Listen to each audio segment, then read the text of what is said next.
Well, today is International Human Rights Day. And a local woman will be honored in our city tonight for paving the way for transgender people. Su-Ling joins us now with more. Su-Ling, her name is Marni. Yes, and even though it isn't easy to share her story, she does it all the time to help people understand what being transgender is and to help others struggling with their gender identity. Marni's story is one of courage, hope, and truly unconditional love. Marni Panas has a way with people. Thank you. She's chatty and funny and makes friends easily, but she wasn't always like this. I liked to play with the girls, and I liked what the girls had to share with me. But, of course, the girls didn't want to play with the boys, so then I was quite alone. Marni was designated male at birth and named Marcel. In small-town Alberta, Marcel didn't fit in, often choosing girl toys, and was told he was too emotional. This child knew something wasn't right. And it's hard to explain, but it's just something that is in your heart, in your soul, in your mind, in your body, in every way that you move and everything that you do. I didn't know who I was, I just knew who I wasn't. In 1996, Marcel met Laurina, someone who made him feel comfortable enough to talk about his struggle with gender identity. She was really raised in an environment where we don't judge, where you're open and welcoming to everybody, and she saw past that and saw me. They married and had a son, Alex. Over the years, Laurina not only accepted but encouraged her husband's love of performing as drag queen Mcbride. The validation that I was getting for people telling me you're beautiful and being the most popular person in the room, those were things I never got growing up, for sure. But on the other side of it, the pendulum would swing and I'd be this very angry man at home. That anger started to push his wife and son away. After 14 years of marriage, hiding the truth had become impossible. It's at that point when it becomes all too consuming, where keeping that secret is much more difficult than actually living your true life. Intensive counseling helped the couple take the leap together.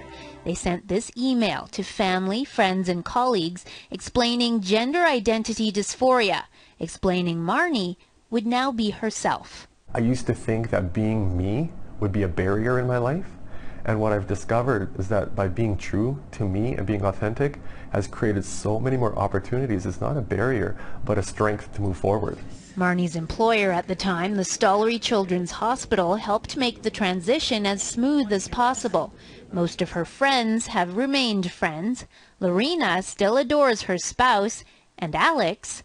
He still calls me daddy, and I'm very happy about that. It took us a lot of years to have children. Marni's biggest fear is that Alex will have to face uncomfortable, even cruel questions. She and Laurina are doing their best to raise him to be confident, strong. They're leading by example. I never imagined that I would be here. Marni recently attended her high school reunion and spoke about her experience. The people who once rejected Marcel gave Marni a standing ovation.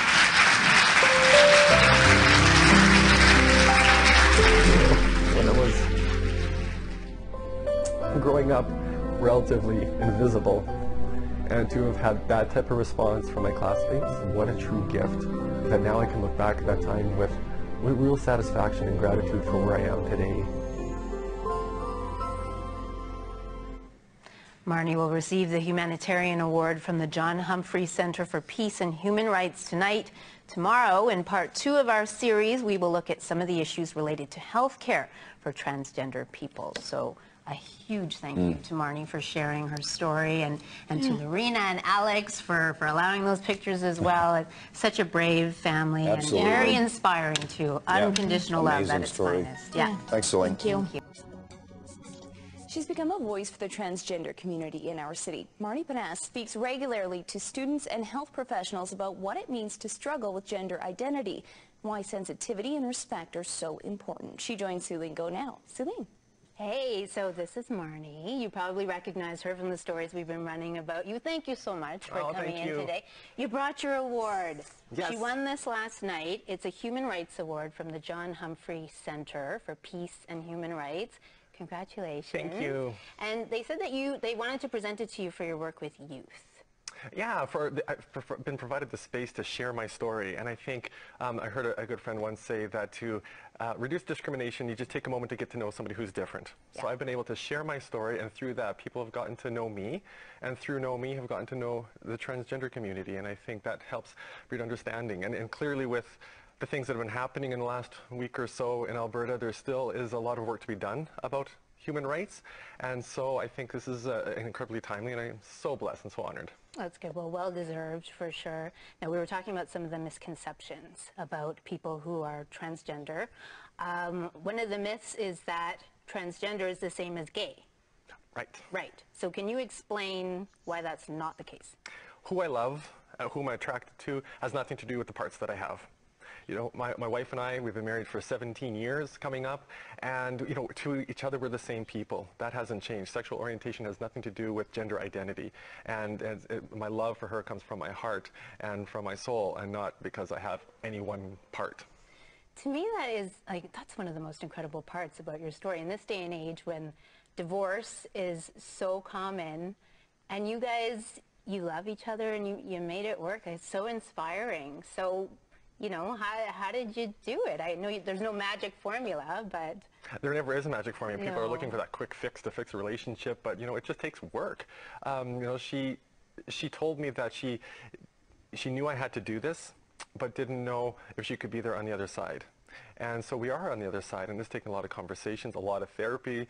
We got some really great support, and we are on the other side. And once you are real, and once you can get rid of all of your masks in your relationship, then that relationship becomes deeper. And now, you know, we are in a much deeper place than we've ever been before because we're just real and honest. That's so wonderful. And you're both amazing ladies as well. Thank you. So we were talking as well about how actually becoming your true self, becoming a woman, has sort of, there's been some limitations now because of that. Can you explain that? Well, first of all, I've always been a woman. Yes. I now present myself as a woman, which is quite different. So that is the transition. Okay. And the difficulties are, a lot of people think that being transgender is a mental health problem that has to be fixed. And truly, the mental health problem isn't being transgender, it's trying to overcome society's reactions to living your truth as a transgender woman. When you choose to finally live yourself authentically as transgender, your options become limited. Where you can work, where you can socialize, your family, who you can love even. And so so when you choose to live that life, then it's now the options are limited. And so through sharing this story and people getting to know me and getting to know that I'm a person who loves my community, who loves my family, who's just trying to pay the bills like everybody else, who's trying to keep a family fed and clothed, and I also hurt as well, just like everybody else. So I truly deserve to be loved and cared for just like everybody else. And I think by being allowed this space to share that story, people can see the real person behind the label transgender. Absolutely. And that's why it's so important to meet people like you. Thank you so much for coming in. All right. Transgender people are more visible now than ever in the media and on popular TV shows. But many say we're still a long way from full acceptance and respect. Su-Ling joins us now with more. And Su-Ling, you have part 2 of your special series tonight for us. Yes, so yesterday we met Marni Panas, a local transgender woman helping others who are struggling with their gender identity. Today we take a look at the supports for transgender people. In recent years, Alberta has made changing the gender on birth certificates easier and reinstated some funding for sex reassignment surgery, but many feel our healthcare system still has a long way to go. In the womb, a lot has to happen to make a baby a boy or a girl. But research shows the process isn't always straightforward. Most people tend to want to put it at either a boy or a girl, when really it's almost more like a continuum of kind of gender dynamics. Psychologist Cory Hrushka specializes in sexuality. He explains when male and female chromosomes don't match male and female hormone levels during development, it can cause gender identity dysphoria. I have this very masculine male coming in here, physically masculine, but in their head they're all feminine.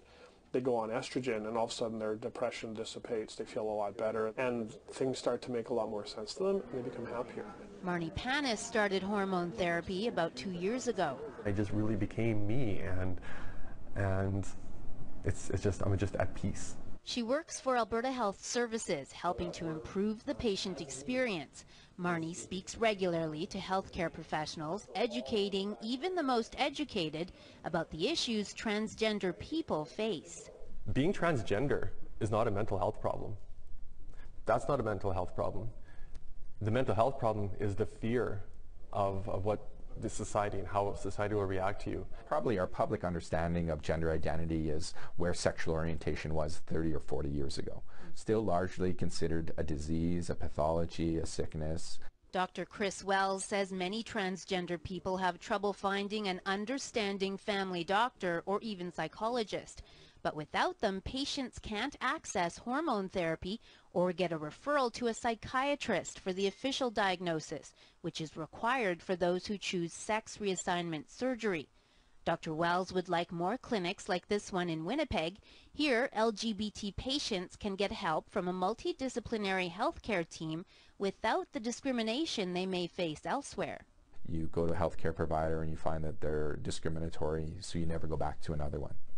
Right? And then all of your healthcare needs, your psychological needs are left unmet until a time of crisis. According to a recent survey, nearly half of transgender people have attempted suicide. We ourselves are among those who are silenced. This ceremony honors the more than 170 who died in the past year, their lives taken by others or by themselves. When you're living in a body that's not congruent with what your mind and what your heart says, it's very difficult, and for some people it's even impossible. That's why Marni is sharing her story. After hiding who she truly was for 40 years, finally being herself has made her and her relationships stronger. She wants others, especially young people, to know there is hope.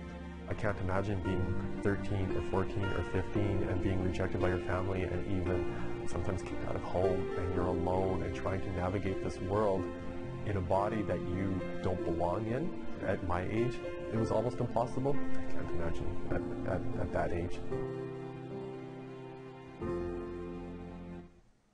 Alberta funds 25 sex reassignment surgeries per year. To qualify, a patient must see one of the very few psychiatrists who can approve their diagnosis. That wait time is about 2 years. Then there's another 2-year wait for the surgery itself, which is only offered in Montreal. Now, Marni received a humanitarian award at the John Humphrey Centre Human Rights ceremony last night. She and 12 other nominees were celebrated as local heroes for their contributions to our city. Marni was chosen for her bravery in sharing her story and for speaking to young people who are struggling with gender identity. She's really brought some issues forward in our community this year that are really important for us to be talking about, and in a way that has been so gracious. It's estimated about 1% of the population has gender identity dysphoria. So again, a huge thank you to Marni and her family for sharing their story and for speaking to these young people who really might feel like they have no one to talk to. Yeah, so true. Thanks, Su-Ling. Yeah, thank you.